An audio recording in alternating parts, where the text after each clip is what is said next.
Let's get to know the ladies up here a little bit. We're gonna start that side.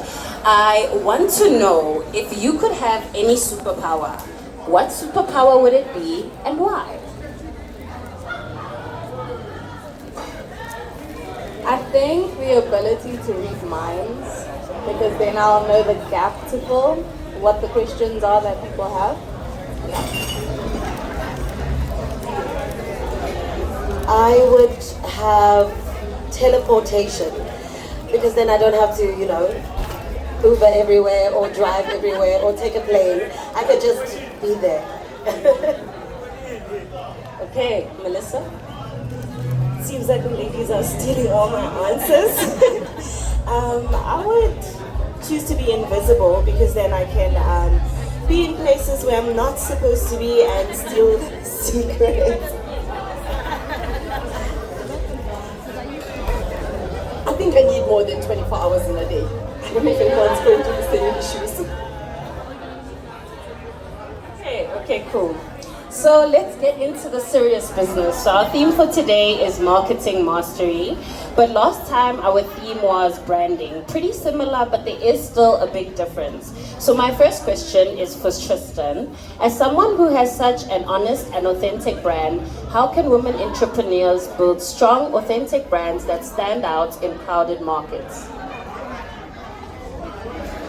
Okay, so I started my brands by pure fluke. I didn't go into content creation and say, I want to be an influencer.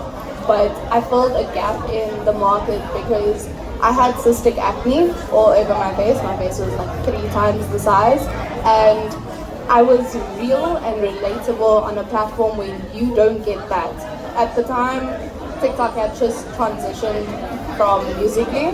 So that was a gap that people weren't speaking about the insecurities. People weren't showing acne. People weren't showing RA10 journeys. They weren't doing those things because you had to portray yourself as perfect online.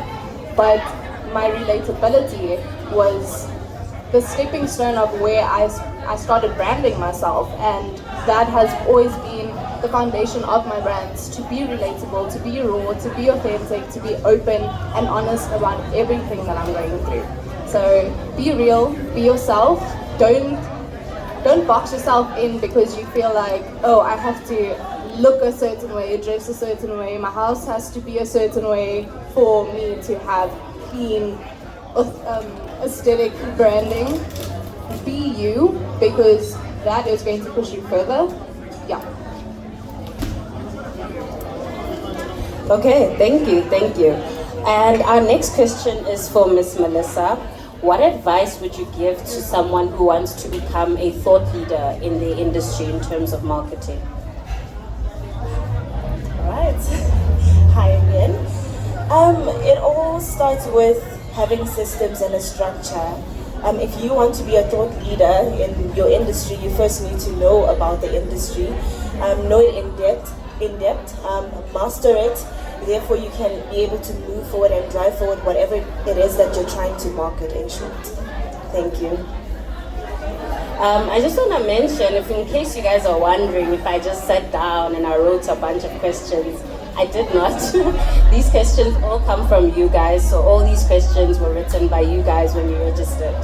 Okay, Miss Chef Sue, what is the first step in effectively marketing a product or service, and how do you ensure it resonates with your target markets?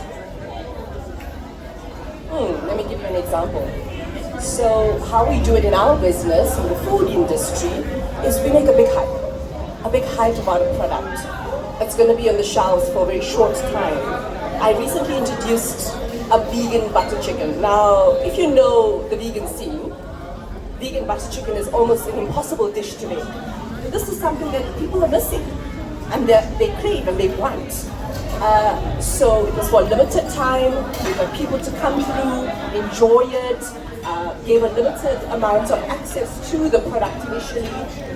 People loved it, got some influencers to come through on board, taste it, authentically approve it, and then it lands up on the menu. What is what is in vegan butter chicken? Because I'm hearing chicken and where's the vegan? It took me about 3 months to create. This is like basic, impossible. So we make a plant-based chicken, and then the sauce, it can't have any dairy or butter in it.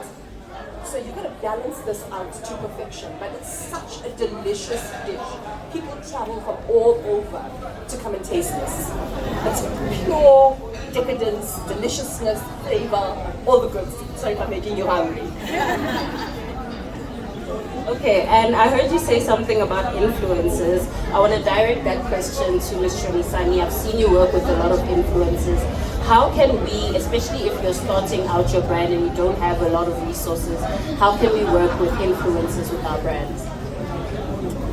Well, I would say do trade exchanges, you know. So if you don't have a big budget to be spending with influencers, you can give them product in exchange for their services and really be able to also pay them for their time, but with obviously your products.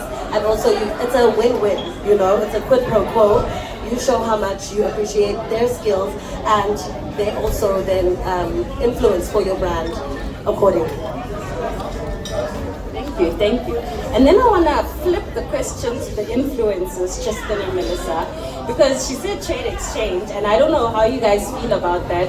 How do you guys, from an influencer's perspective, work with brands in terms of trade exchange, and how do you market yourself in that exchange? Because obviously in that exchange, you as a brand must also benefit. So how do you do that?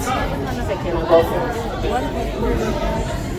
It is a bit of a tricky situation to manage. However, I think what's important is your purpose. Why are you an influencer? So if you're trying to build a relationship with a brand, for instance, I can give you an example. I love Fenty foundations, right? What I did is that, just because I buy this product, I'm going to then use it. And then the first collaboration I had was a trade exchange. So because it's something that aligns with something that is already my purpose, then it works either way. I'll leave the rest to you. Okay. I think that's actually a brilliant way to balance trade exchange and also allow it to benefit you. So what I do is I mainly do trade exchanges for small businesses that I know cannot afford to pay my normal rates. When it comes to corporate companies though, I know you have the budget. So I won't downplay myself because I know I have the skill. So you're going to pay me for what I'm worth because of the skill I've accumulated over the past 5 years. But when it comes to a small business, especially, so I'm Christian and Christian businesses are heavy on my heart. I do a lot of trade exchanges with small Christian businesses and I give them the marketing because I know that they stand for what I stand for. So I was saying this to one of the ladies earlier, there's room for everyone to grow. You just need to know what you're worth so that you can grow.